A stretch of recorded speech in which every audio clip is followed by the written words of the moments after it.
I've always been cautious. Living alone in a quiet apartment on the edge of the city, I made sure my doors were locked, my windows secured. I wasn't the type to take risks. But caution doesn't help when the danger invites itself in. It started with a simple job listing. Freelance videographer needed. One-night gig. Big payout. Must be comfortable filming personal interviews. No experience required.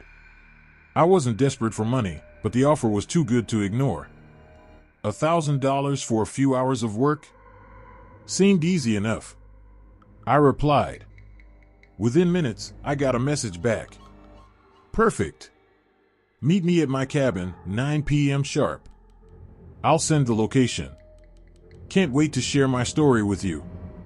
The message was signed Aaron. The drive took me deep into the forest, down winding dirt roads with no streetlights, no signs, just trees swallowing the world around me. My GPS flickered, struggling for a signal. When I finally pulled up, I saw a small, weathered cabin. Dim yellow light spilled from a single window. Aaron stood on the porch, waving. He looked normal. Late 40s, shaggy hair, a tired but friendly smile. He wore a loose hoodie and jeans, hands stuffed in his pockets like an awkward teenager. You actually came, he grinned. That's awesome. Something about him made my stomach tighten. But I smiled back. I was already here.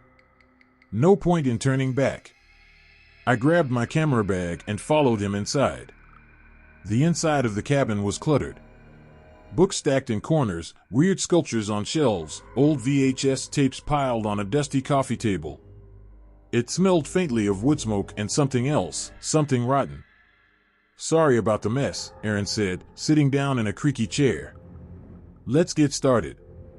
I set up my camera, checking the lighting. He didn't move, just stared at me, smiling.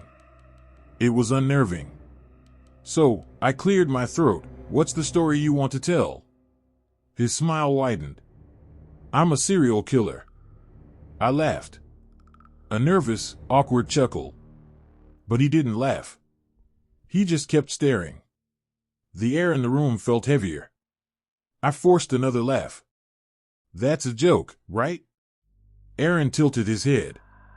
Would it be scarier if it wasn't? I swallowed.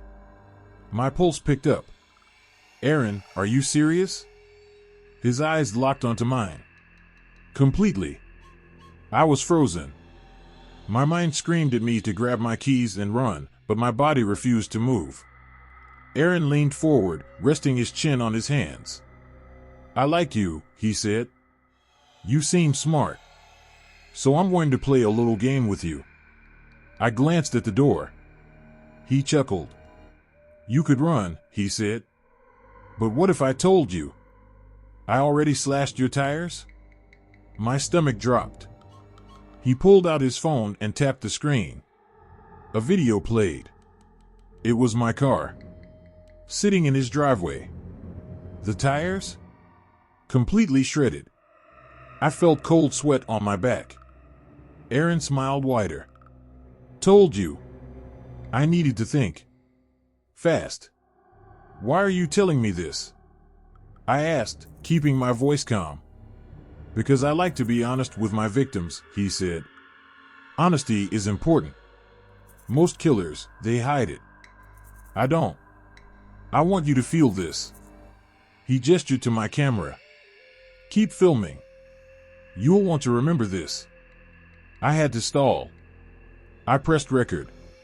Tell me more. Aaron's eyes lit up. He loved the attention. He talked about his past kills, the people who had come before me. How he lured them in, how he toyed with them. How he always gave them a chance to escape, just a tiny sliver of hope, before snuffing it out. Fear is the best part, he whispered. While he talked, my eyes darted around the room. The kitchen was behind him. A knife block sat on the counter. If I could just... Aaron snapped his fingers. You're thinking about running again. I forced a smile. Maybe. He laughed. I love that. Go ahead. Make a move. Let's see what happens. He was daring me. Fine. I grabbed the camera and swung it as hard as I could into his face. The impact sent him stumbling back. I lunged for the kitchen. My fingers wrapped around a knife just as I felt his hand slam into me. We crashed to the floor. He was strong. Stronger than I expected. His hands clawed at my wrist, trying to pry the knife away. I did the only thing I could. I stabbed. The blade sank into his shoulder. He let out a guttural scream, rolling off me. I scrambled to my feet and ran. I hit the front door full force, yanking it open. The night air was freezing, the woods stretching in all directions. My car was useless. My phone had no signal. Footsteps pounded behind me. Come on. Aaron's voice was wild now, full of manic excitement. Let's make this fun. I sprinted into the woods, branches slashing at my arms. My legs burned, lungs screaming. I could hear him, crashing through the brush behind me. And then, headlights. A truck. I burst onto the dirt road, waving frantically. The truck screeched to a stop.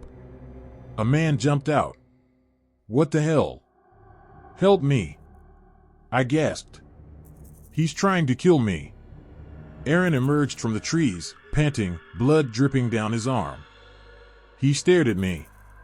Then, he smiled. The truck driver reached for his gun.